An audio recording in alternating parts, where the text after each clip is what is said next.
1 साल बीत चुका था। ढोलकपुर वापस शांत था। गांव के लोग फिर से खुशी से जीने लगे थे। हर पूर्णिमा को लोग एक दिया जलाकर ठुन ठुन ठुन साहुर को याद करते थे। पर एक रात कुछ ऐसा हुआ जो फिर से सब कुछ बदल के रख दिया। लाशें फिर से मिलने लगी। हर 2 दिन बाद किसी न किसी के घर के सामने एक कटी हुई लाश पड़ी होती। गांव फिर से कांप उठा। एक दिन सब लोग महाराज के पास पहुंचते हैं और रो रो कर गांव की घटनाओं के बारे में बताते हैं। रात को महाराज 2 सेनापतियों से कहते हैं, जाओ और खोजो इस कांड के पीछे कौन है। लेकिन सुबह सिर्फ उनकी लाशें लौट कर आईं। एक का सिर था ही नहीं, दूसरे के पैर कट चुके थे।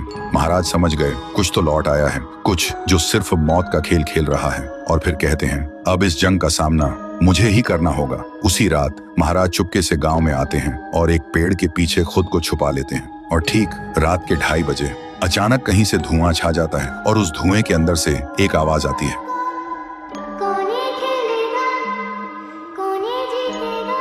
और फिर धुएं के बीच से निकलती है एक गुड़िया, गोल आंखें, एक बेजान सी मुस्कान, लेकिन चेहरा मौत का पैगाम।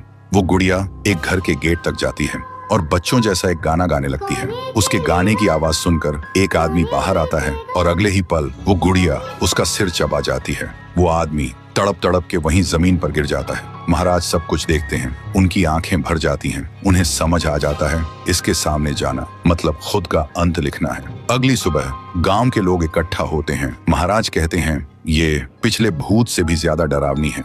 इसे सिर्फ वही हरा सकता है जो मौत को पहले ही हरा चुका है। और फिर एक पूर्णिमा की रात सब लोग दिया जलाकर पुकारते हैं, आप वापस आइए, आपके बिना ये गांव जिंदा तो है पर जीने जैसा नहीं। तभी एक आवाज गूंजती है, ठुंग ठुंग ठुंग ठुंग ठुंग ठुंग ठुंग ठुंग ठुंग साहुर। और उसी देह की आग से एक जलता हुआ पेड़ बनने लगता है और उसी पेड़ में से ठुन ठुन ठुन साहुर निकलता है। तभी फिर से वही धुआं छा जाता है और उसके साथ ही एक आवाज।